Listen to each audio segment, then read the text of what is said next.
sentencing councils changing to the sentencing process, which will lead to a two-tier justice system.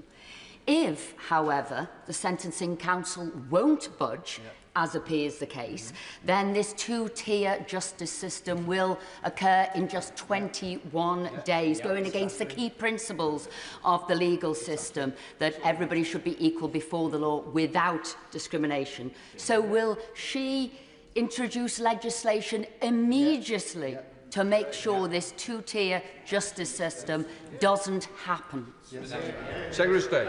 I've already laid out exactly what I'm going to do. I have written to the Sentencing Council using the powers that I have to do so. I will be meeting them later this week, and I've made it very clear I'm going to consider the role and the powers of the Sentencing Council, and if I need to legislate, I won't hesitate to do so. Fair. Thank you, Mr. Speaker. One of my constituents has endured prolonged financial abuse due to drawn-out divorce financial order proceedings, which largely ignore domestic abuse, except in rare cases. Would the Minister commit to reviewing financial settlement proceedings guidance to ensure that they properly consider the impact of domestic abuse and prevent the legal system from being used as a tool of continued coercion and control? I thank my honourable friend for that very important question, and my thoughts are with his constituent as she navigates this difficulty.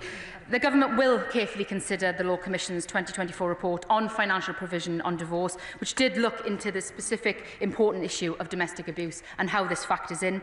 The Government will also be consulting later this year on delivery of our manifesto commitment to strengthen the rights and protections of cohabiting couples, because all abuse is abuse, financial or otherwise.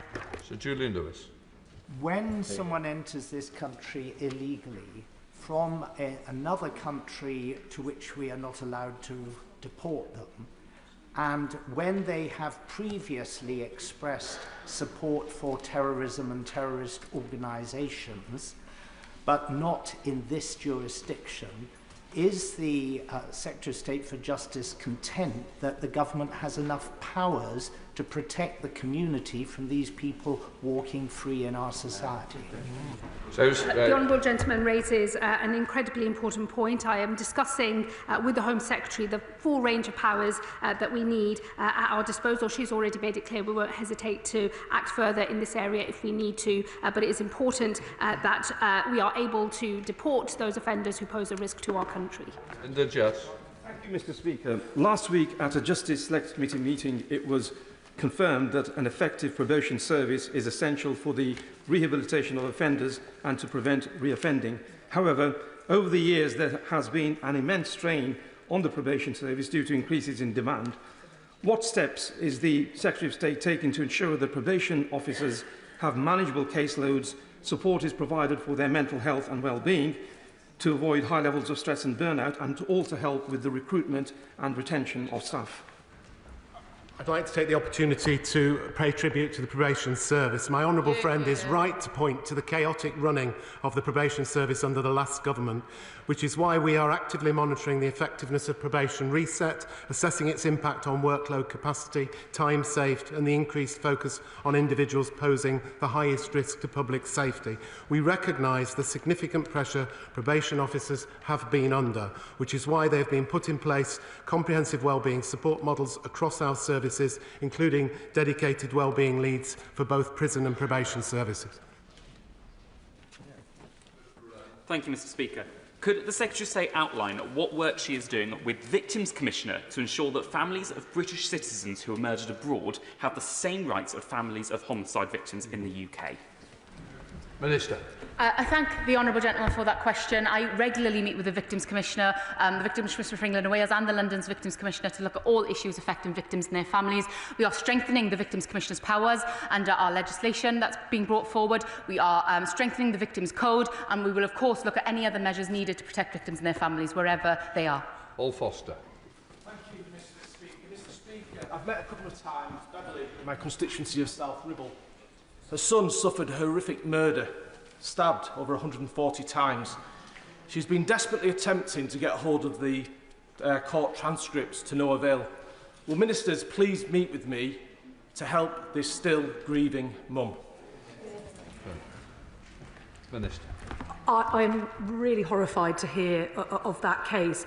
And, of course, as I mentioned earlier, the transcript of sentencing remarks should have been made available free of charge. But I am happy to meet with him to discuss how transcripts of the trial more broadly can be made available. Sean Barrett. Thank you, Mr. Speaker. On the Radio 4 Today programme last week, Matthew Ryder Casey, who sits as a judge, praised the extreme helpfulness of pre-sentencing reports to passing effective sentences. Will the Secretary of State not do as he asks and endorse the importance, value and independence of the Sentencing Council? I think we can all agree, I hope, across this House that pre-sentencing reports play a vital role in making sure that whoever is passing a sentence has all of the relevant facts at their disposal. I don't believe that access to those reports, or whether a sentencer asks for them, should be dictated by race or ethnic background. I think they should be made available, and I would like to see more use of pre-sentencing reports across the board for every type of offender. Johnson. Thank you, Mr. Speaker. Manchester Met University estimates that over 1,000 people are convicted each year of joint enterprise to the cost of the taxpayer of £2 billion each year. Does the Minister agree with me that we need to amend the law on joint enterprise to free up spaces in our prisons? So state.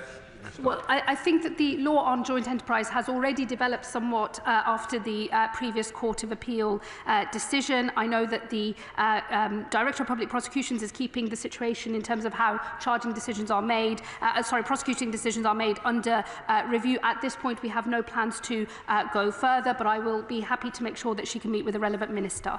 Jim Allister. Across the United Kingdom, inquests are defined as being for the purpose of finding out who the deceased was, how, when and where they died. They are not trials. They are not about assigning blame, even when they're extended into Article 2 investigations. Yet in Northern Ireland, we've had findings of blame in respect of SAS soldiers on killing of active terrorists. Does the Secretary of State agree that the Crime and Policing Bill would afford an opportunity through suitable amendment to bring uniformity to the operation of inquests across the United Kingdom? Minister. The honourable gentleman is right to confirm that an inquest should be an inquisitorial process. It should not be an adversarial process either. I will, of course, raise the issues he mentions with the Secretary of State for Northern Ireland, but what is deemed to be in scope of legislation is a matter for the House authorities and the Leader of the House. Thank you very much, Mr. Speaker. Prison maintenance privatisation has been a complete and utter disaster. Can I ask, when will it be taken back in-house? Minister.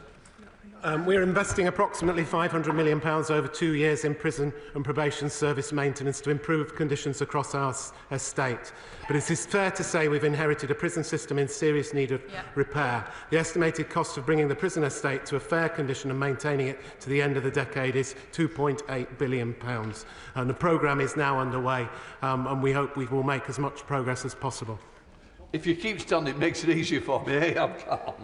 Thank you, Mr. Speaker. One of the key objectives of the Sentencing Council is to ensure that there is parity of sentence up and down the country.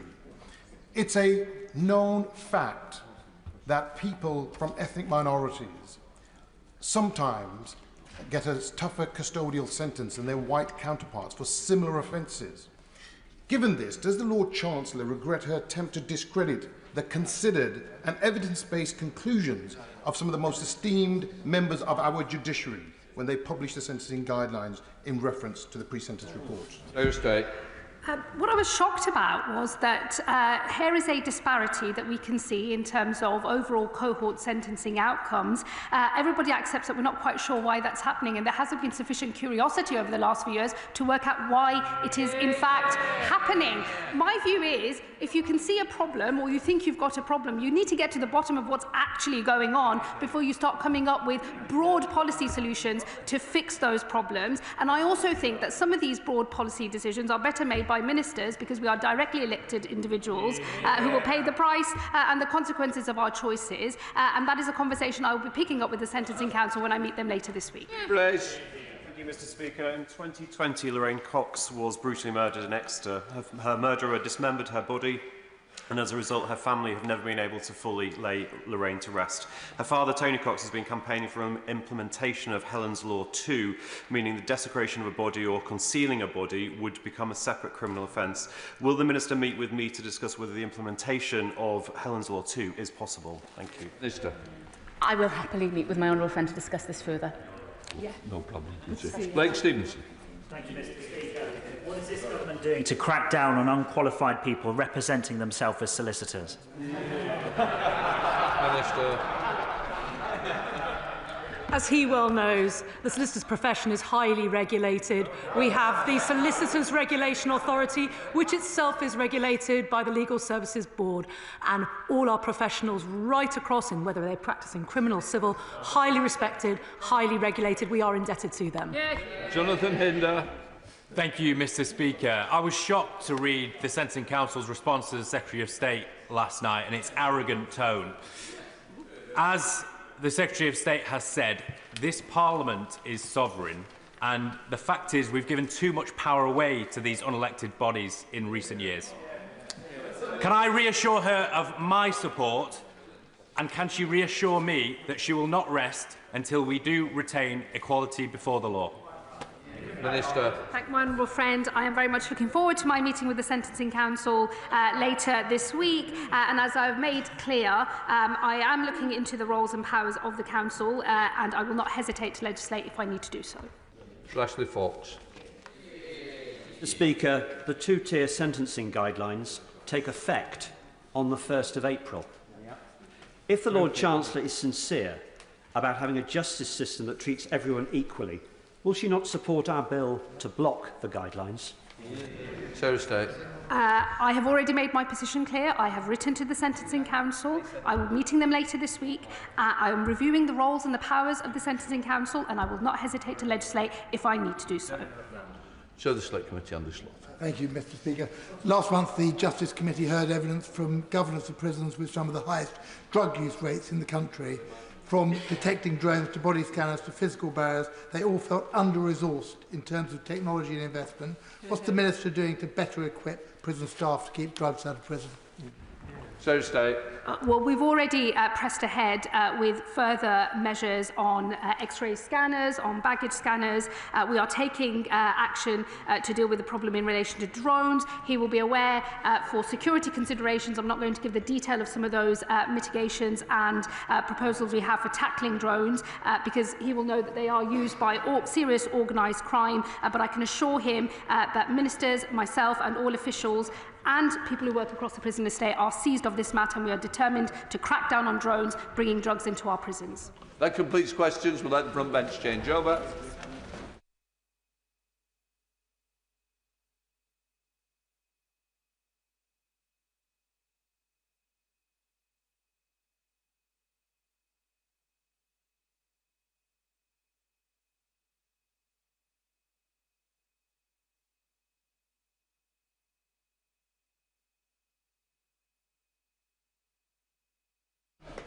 Right, we're now going to come to the oral statement, North Sea vessel collision. Minister Kane.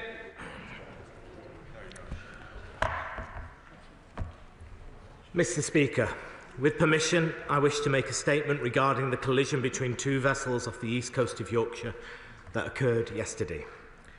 I want to begin by offering my sincere thanks to all those who are responding on the front line, from His Majesty's Coast Guard to local emergency services.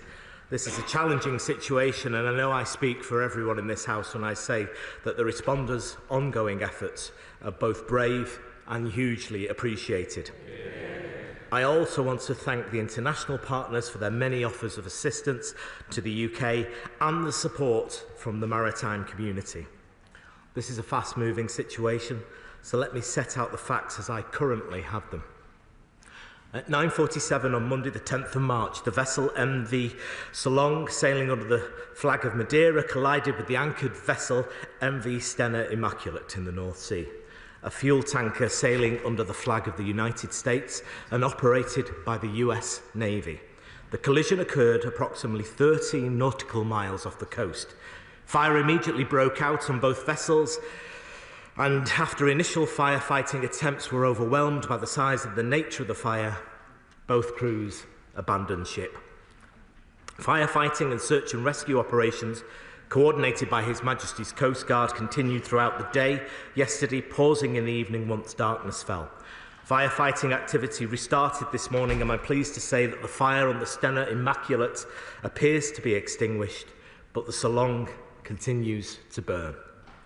Although they became attached to each other during the collision, the Solong broke free of the Stena Immaculate late last night and began drifting southwards. Modelling suggests that, should the Solong remain afloat, it will remain clear of land for the next few hours. The assessment of His Majesty's Coast Guard is, however, that it is unlikely the vessel will remain afloat. Tugboats are in the vicinity to ensure that the Solong remains away from the coast and to respond as the situation develops. I want to be clear that while there are 1,000-metre temporary exclusion zones established around both vessels, maritime traffic through the Humber estuary is continuing. The full crew of 23 on the Immaculate is accounted for and on shore. One sailor was treated at the scene but declined any further medical assistance. 13 of the 14 sailors of the MV Solong are accounted for. Search and rescue operations for the missing sailor continued throughout yesterday, but were called off yesterday evening at the point of which the chances of their survival had unfortunately significantly diminished.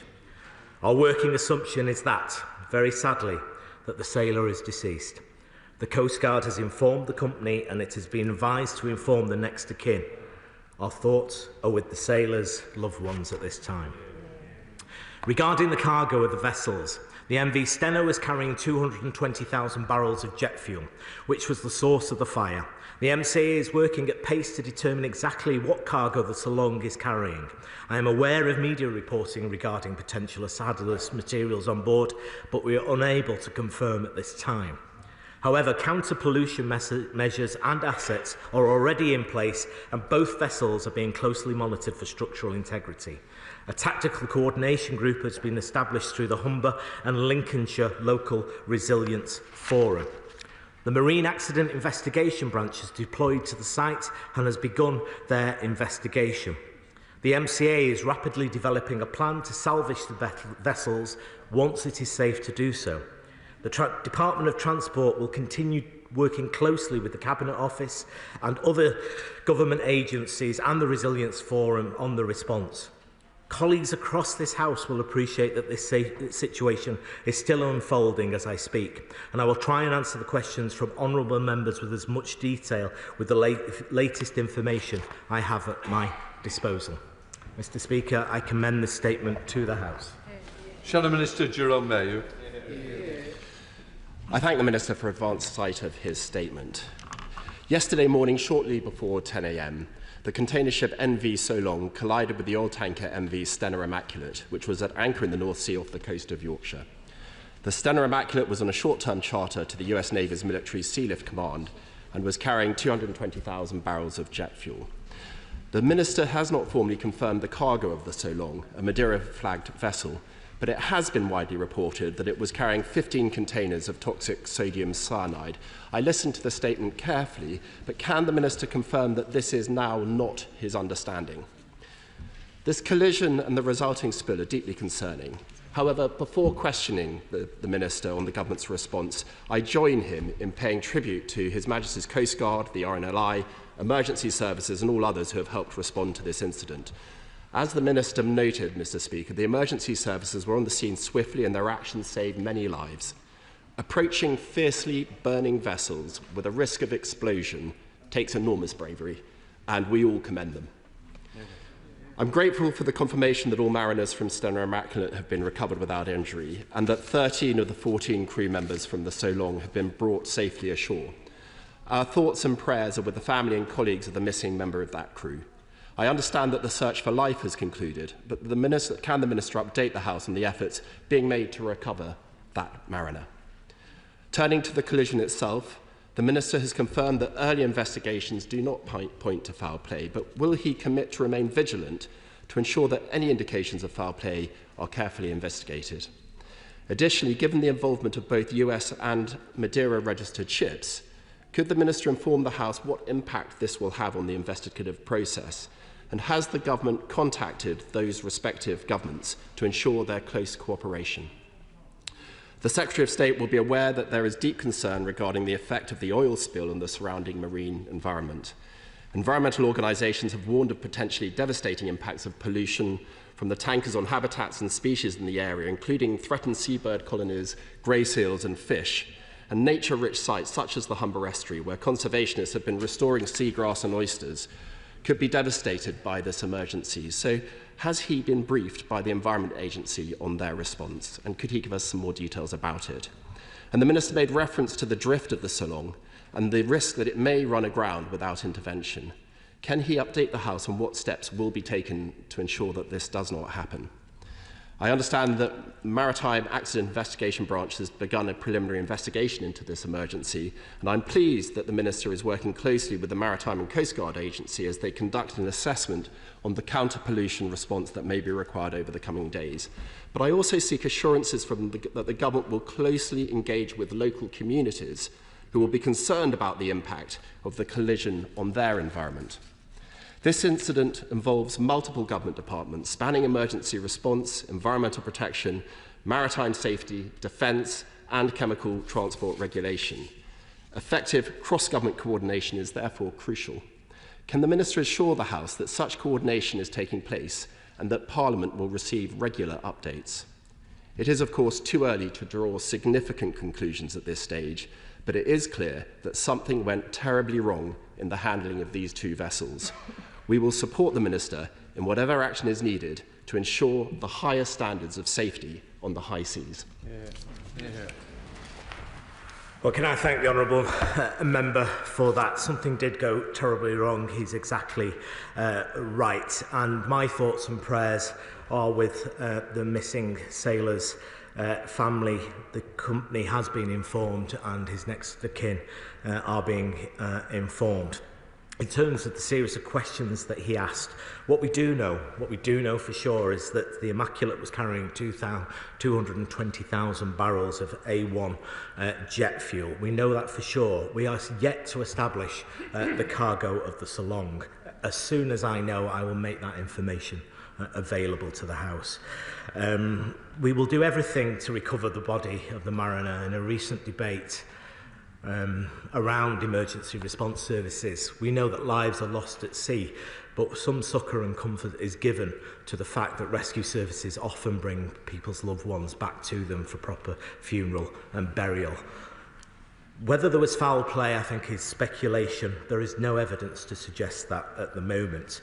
We are in contact through the MCA with our American and Portuguese counterparts and have liaised with that.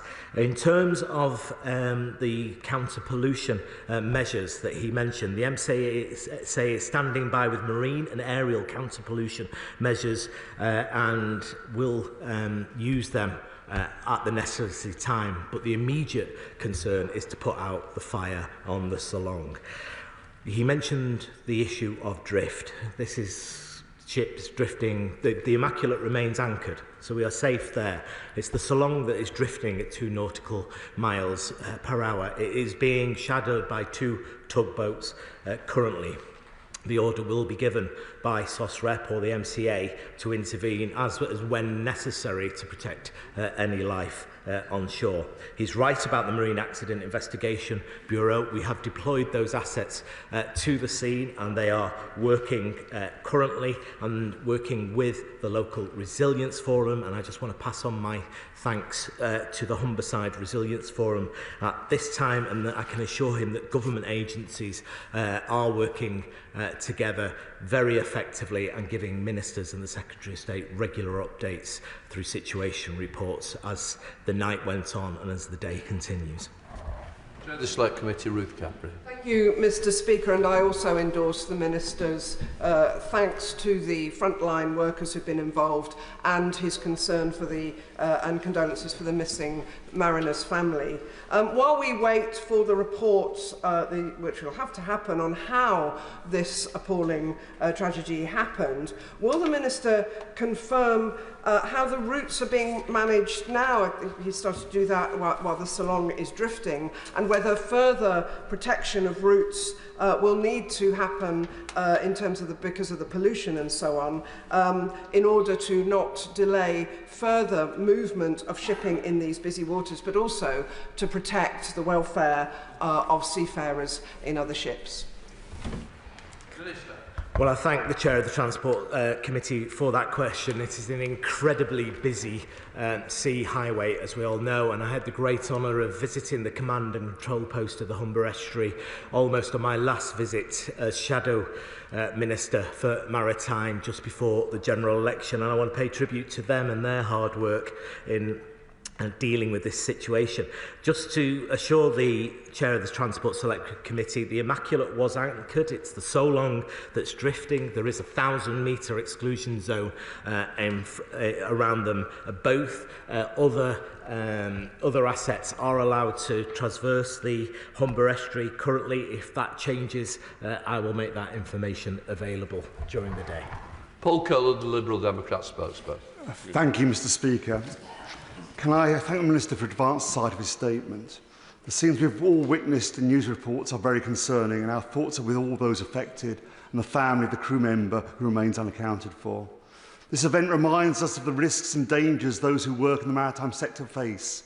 These men and women are often working long, challenging hours, keeping our country and economy going with little, if any, recognition, and we are hugely grateful to them. We're also indebted to the emergency services, RNLI and the Coast Guard for their tireless work through the night. I know they are doing all they can to limit the damage and limit the environmental impact, and did so much to minimise the loss of life.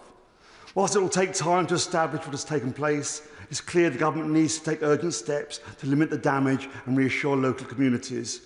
I welcome the government's formation of a tactical coordination group and the work they are doing with other agencies. I appreciate this is still an unfolding situation and many questions cannot be answered at this stage. But can I ask the Minister, one, what immediate steps the government is taking to protect the environment along the East Coast?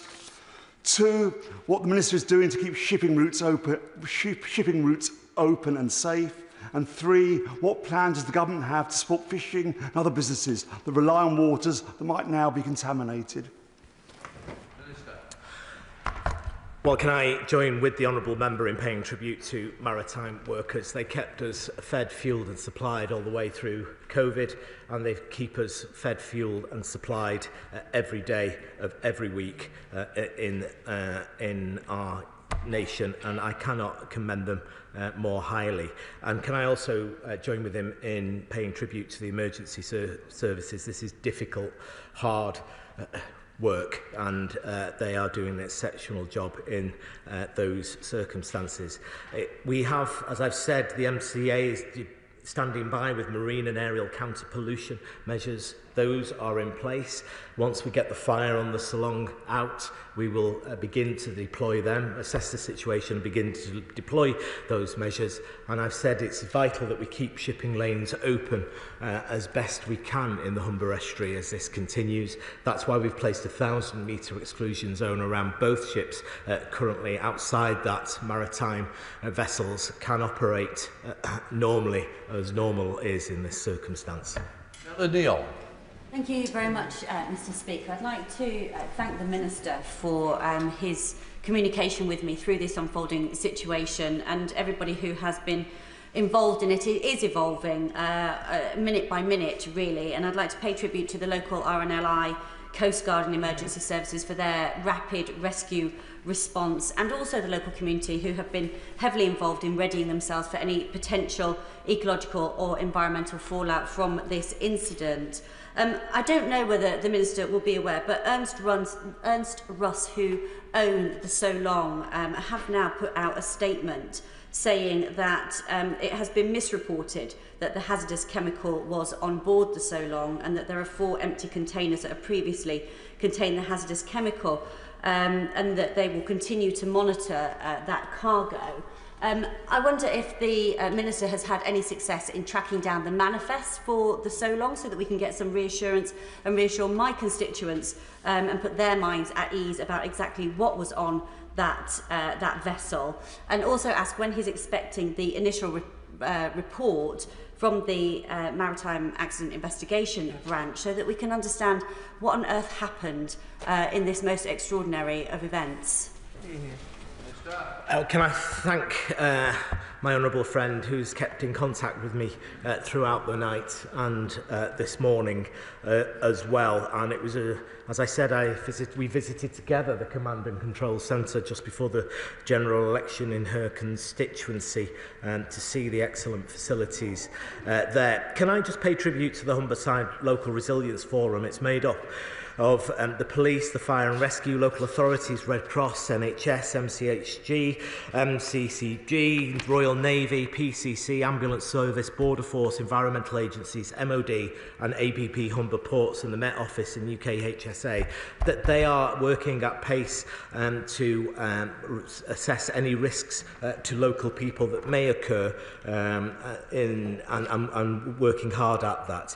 In terms of the manifest, I have to say there has been a lot of press reports, Mr. Speaker, over the days. The facts are the facts. 220,000 barrels of A1 jet fuel on the Immaculate, and the MCA are working at pace to establish the cargo of the Solong, which sailed from Grangemouth. So hopefully we can, with that information from the manifest at port, as soon as we find that out, we will make that information, release that information to the House. Sure. Thank you, Mr. Speaker. May I join the Minister in saluting the heroic rescuers and mourning the loss of the seamen. Mr. Speaker, you may share some of my frustration at the lack of communication with members of this House regarding yesterday's maritime disaster off the Holderness coast in my constituency. Apart from a brief phone call following my reaching out to the Secretary of State for Transport, I spoke to the leader of East Riding of Yorkshire Council, the Police and Crime Commissioner, local councillors, all struggling to get information as to what was going on just miles off the coast. My constituents from Kilnsea, Easington, Withensea, Aldborough and beyond, I believe, deserve better. So I must ask the Minister, why did it take so long for the local resilience forum to be set up? Is he confident that we have the proper structures in place of governance when a disaster like this happens? How can we ensure that communications are improved moving forward? What work is being done to protect the puffins, wildlife and beaches in our area? And how can we ensure that the agencies responsible are held to account? Perhaps the Minister could comment why he was missing in action yesterday, when we would love to have heard, not just from 24-hour rolling media, but from the member of our own elected government, what was happening with this terrible disaster.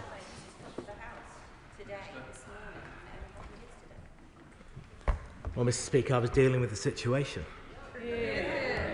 And the Secretary of State made a statement. And we stood up the Maritime and Coast Guard, and within minutes a response was ongoing. The Honourable Member had a call from a member of staff of the Secretary of State within an hour or two of the situation, being fully informed. The local Humberside Resilience Forum was established. We've deployed assets for marine protection at the site. I'm not sure what the member actually is asking for, but I think I am very proud of the agencies, both local and national, that have worked at pace to get us to where we are currently. Alison New. Thank you, Mr. Speaker. I welcome the Minister's timely statement and would like to associate myself with his praise for the swift response of the emergency services and NRNLI volunteers. Over recent years, fishermen along the east coast of Yorkshire, including Scarborough and Whitby, have battled to keep going against the background of the effects of the crustacean die-off, and they're naturally extremely concerned by reports of jet fuel possibly leaking into the sea. I do appreciate this is a fast-moving situation, but could my honourable friend tell the House more about the counter-pollution measures which are in place, and also how predicted weather conditions will affect the ongoing operation? Well, I thank the Honourable Member for her question. Yes, I know members on the North East Coast on all sides of this House have been worried over a number of years about the crustacean die-off, and this is a concern that jet oil could well be leaking into the sea. I can say that every resource is being deployed by MCA and other agencies to assess the extent of the pollution, and every resource will be put in to clean up that pollution. I happen to be meeting with the fishermen organisations later in the week for separate reasons. So I hope to be able to update them with further information at that time around their very valuable trade. Tom Gordon. Thank you, Mr. Speaker. I have been in communication with Lib Dem councillors in the East Riding and also the Lib Dem administration in Hull. Yesterday, the leader of the council, Mike Ross, raised the calls for a rapid response from government, and I would really push the minister on clarity on what exactly we should be seeing from the tactical coordination group, and whether there is a government commitment to make sure that any environment and economic impact will be covered by the government, and what more support we'll see potentially down the line if there are long-term consequences as a result of any pollution.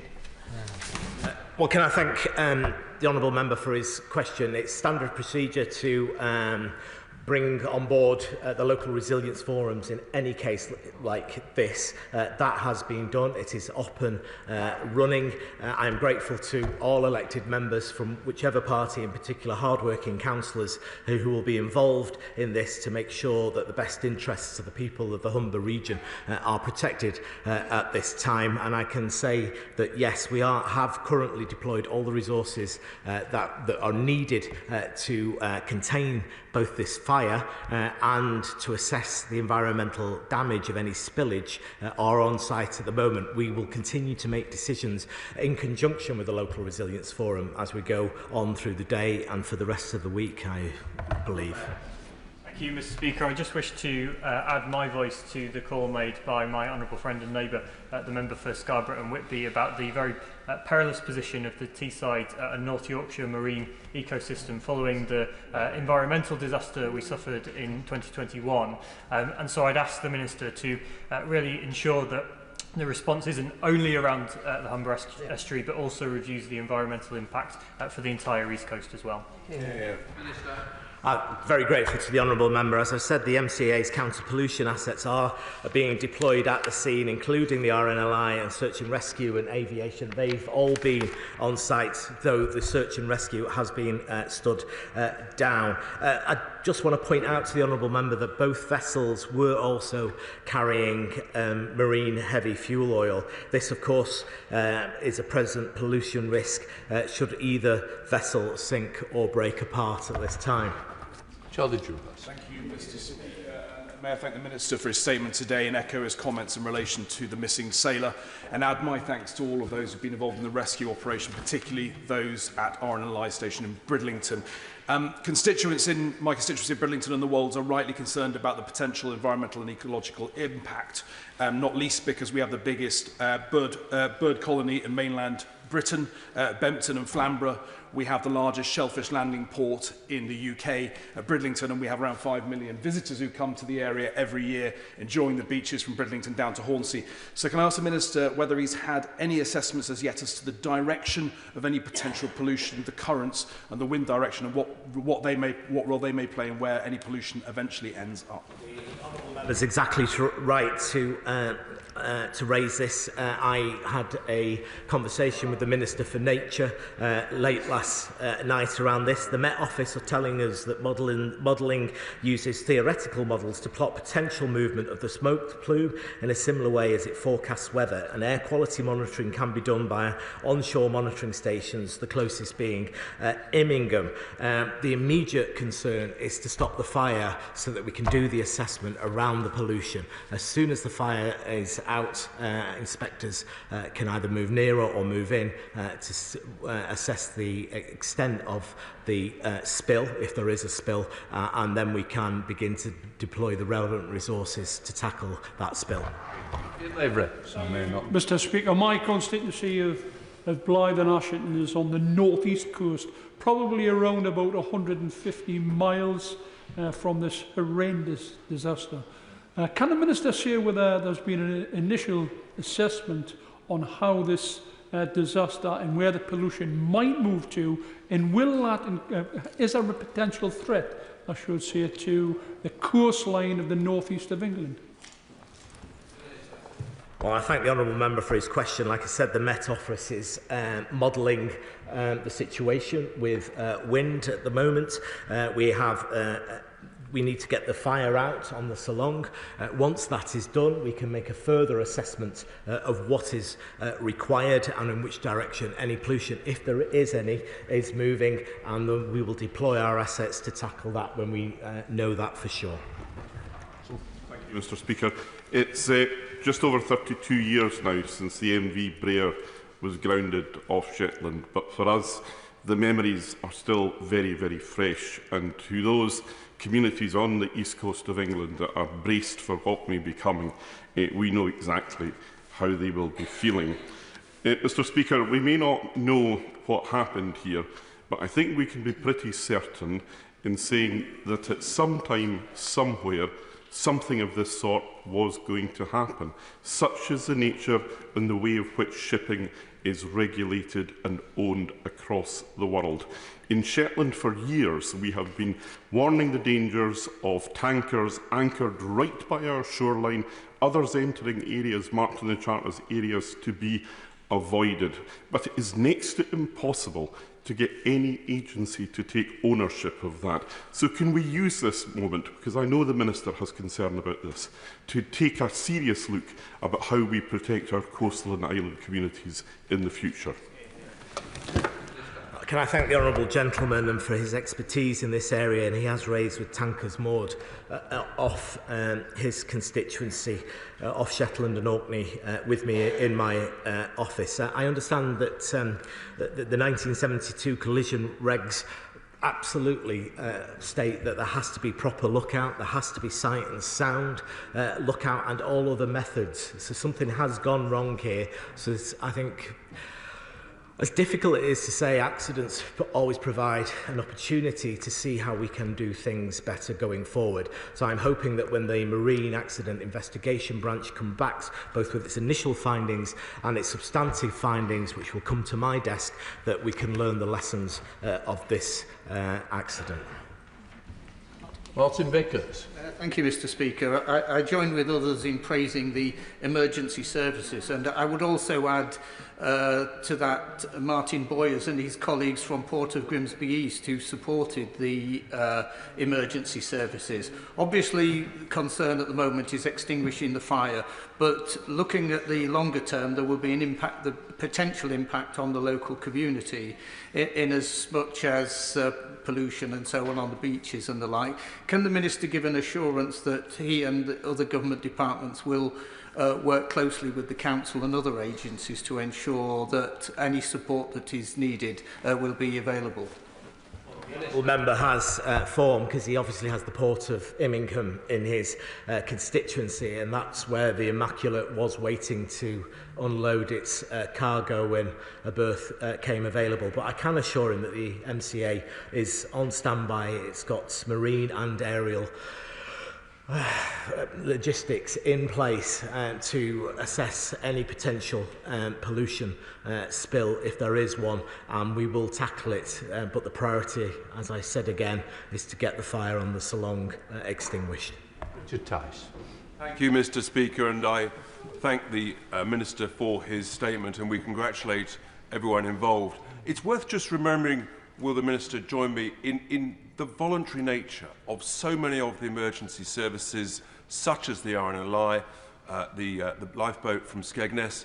Those volunteers, they rush out of their homes, they rush out of their businesses to man the lifeboat. The RNLI Skegness was away for almost 11 hours and putting themselves in harm's way with extraordinary bravery, and we should never, ever forget that.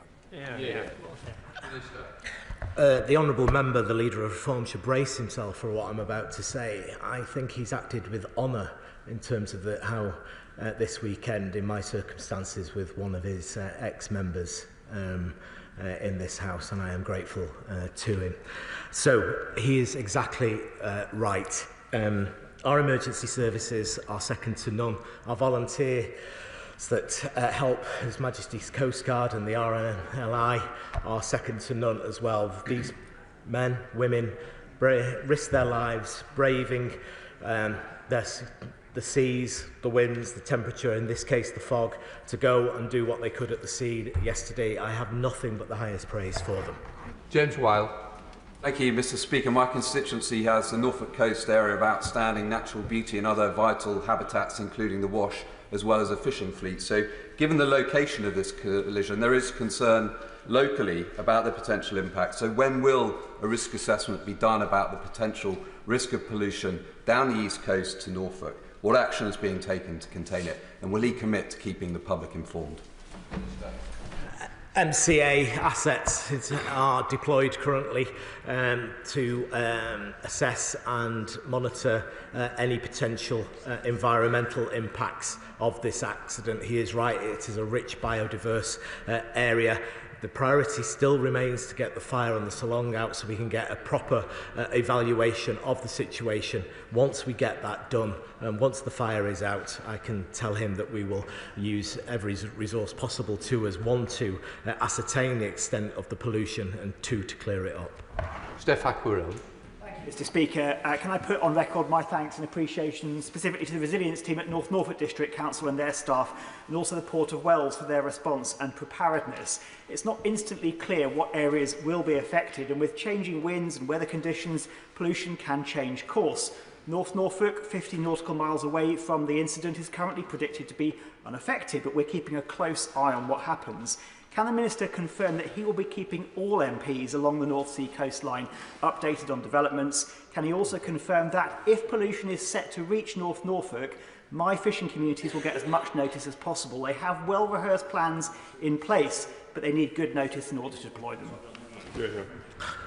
Well, the Honourable Member makes an important point about how interconnected our coastal communities are when it comes to this type of incident. And our officials are monitoring the situation, where the pollution is going. We're looking at wind direction as it currently stands. I'm grateful that his local resilience team is stood up, and I am happy to keep all members of this House informed of the ongoing situation when it's required.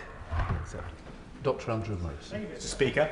Automatic identification systems and radar should mean that these sorts of things don't happen, even in dense fog, which is why many of us thought initially this could well be a maritime 9/11 type event or a malign state actor involved. Fortunately, that appears not to be the case, but it has exposed a vulnerability, and ships like the Stena Immaculate could be said to be something of sitting ducks.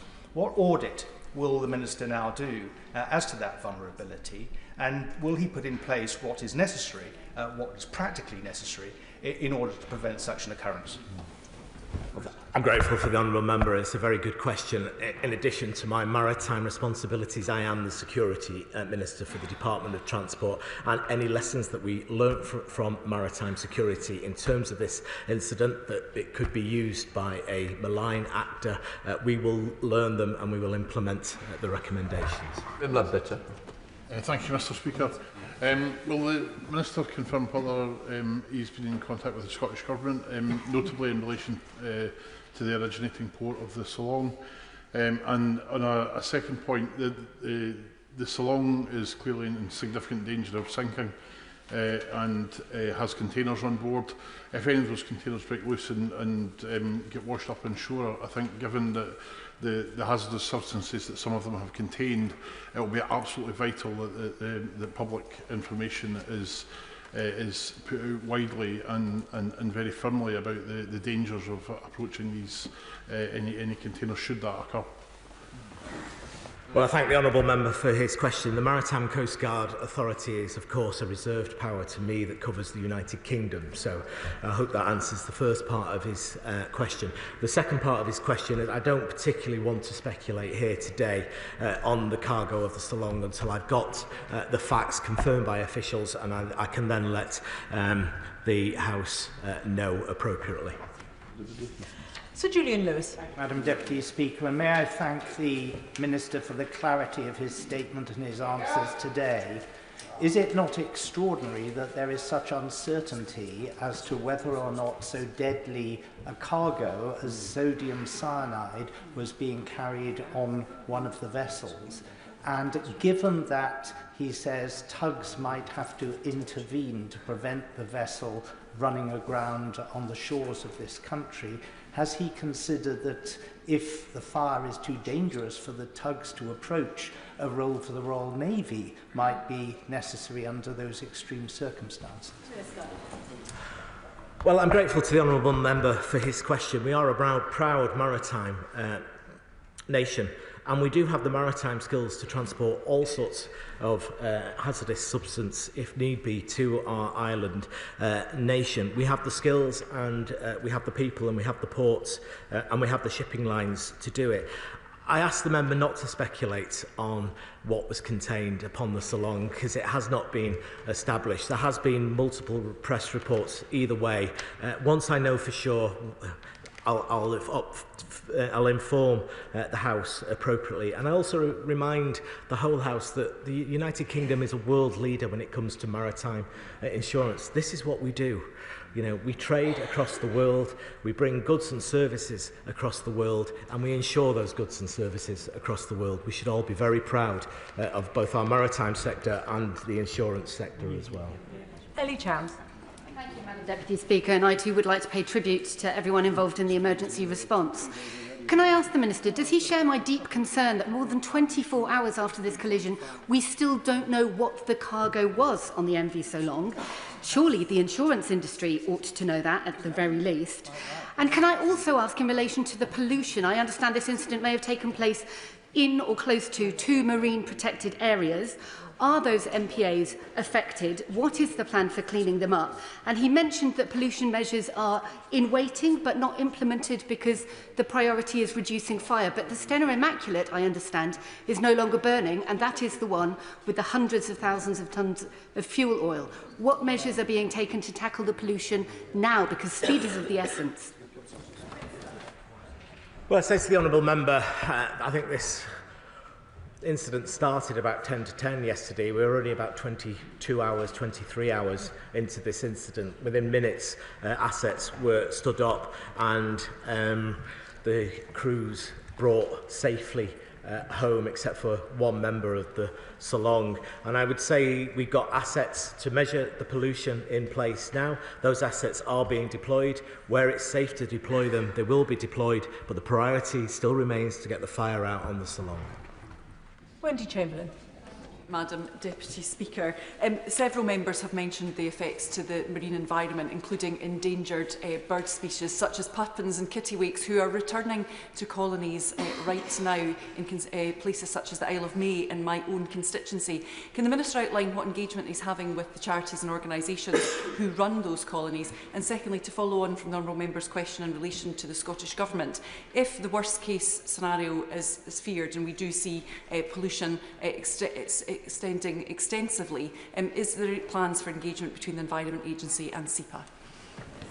Well, I thank the honourable member. The environment is absolutely at the front of our mind, and once we get this fire out, we will make those impact assessments and take the appropriate measures to clean up any pollution, if there is any. Department is working across government currently, and we are working with the local resilience forum, so those partner agencies in terms of bird protection, marine, fish, environment. We will be liaising with them over the days ahead once we have those impact assessments to see what is the best way forward. Robin Swan. Thank you very much, Madam Deputy Speaker, and again can I join the Minister's statements in regards to paying tribute to all those emergency services who have responded. But I think, Madam Deputy Speaker, the unknown of the cargo on the Salong is a major concern to many in this chamber and many who are working on that issue. So in that instance, in regards to the UN's International Maritime Organisation, which actually has responsibility for safety and security of shipping and the prevention of marine and atmospheric pollution by shipping, can I ask the Minister what engagement he has had with the UN's IMO in regards to this, or in regards what steps they will take from learning from this and actually engage with the IMO to make sure that any cargo that is at sea is known by someone?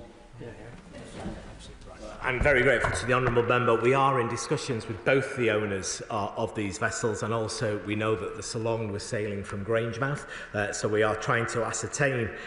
We know it had a mixed cargo of containers. That is the only information available to me, and that information is currently being analysed. I don't have that to bring that to the House at the moment, but as soon as I have it, that information we will make known. As I said, the Stena Immaculate was carrying 220,000 barrels of A1 jet fuel. We know that. We can begin to prepare any contingency plans around that information that we already have in terms of that vessel. Callum Miller. Thank you very much, Madam Deputy Speaker. I'd like to thank the Minister for his fulsome statement and associate myself with the recognition of the loss of life, potential loss of life, and also those communities affected. I understand that the priority is now dealing with the immediate incident, and there will be a full investigation by the Maritime Accident Investigation Branch in due course. However, in light of the fact that the Royal Navy has deployed vessels to the North Sea to monitor the activities of hostile states both on and under the sea, can the Minister assure us that the Government and its agencies will make an assessment so we can be clear that there has been no foreign interference in this terrible accident? Yes, I mean, the answer to that is yes, and the Minister for Defence contacted me last night to say that they were ready and willing to be deployed if they were required. So far, they have not been required because at the moment we feel there is no malign intention to this incident. However, the Marine Accident Investigation Branch, as he says, will investigate. They will give me their initial findings as soon as humanly possible. I will I will read their final report, which is my duty to do so as Maritime Minister, and we will take the matter from there. But he's right to raise it. Jim Sharp. Deputy Speaker, can I thank the Minister very much, and first of all those who responded.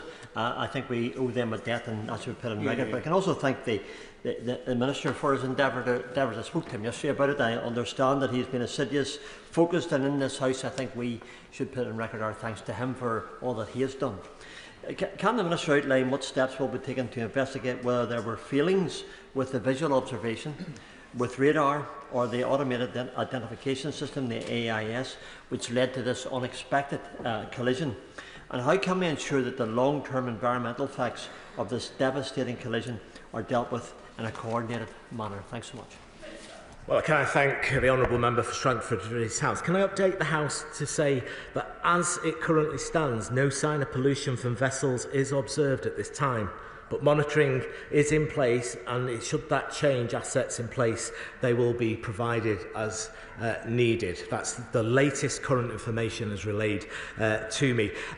In terms of the question of the Honourable Gentleman, that is a matter for the Marine Accident Investigation Bureau. We have extraordinarily dedicated officials who are on site, were on site yesterday, were deployed.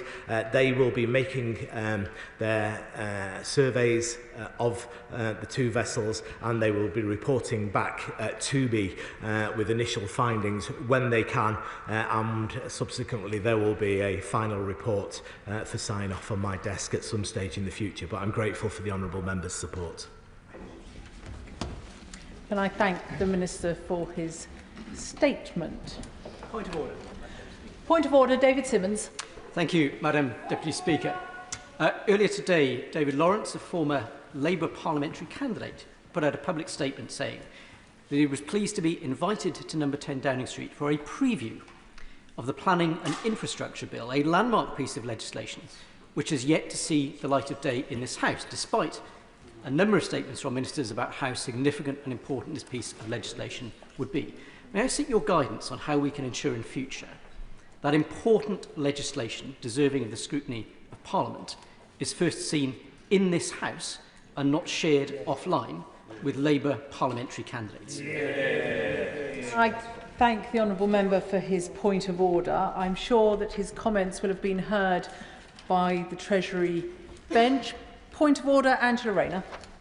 Thank you, Madam Deputy Speaker. Can I assure the House that no one's had a preview? The Planning and Infrastructure Bill is coming to this House, and of course we regularly consult with stakeholders, but no one's had a preview before this House. Can I thank the Secretary of State for that point of clarification? Presentation of Bill Secretary Angela Rayner. Planning and Infrastructure Bill. Second reading what day? Tomorrow. Tomorrow. Presentation of Bill. Robert Jenrick. Sentencing Council Powers of Secretary of State Bill. Second reading what day? Friday the 14th of March. Friday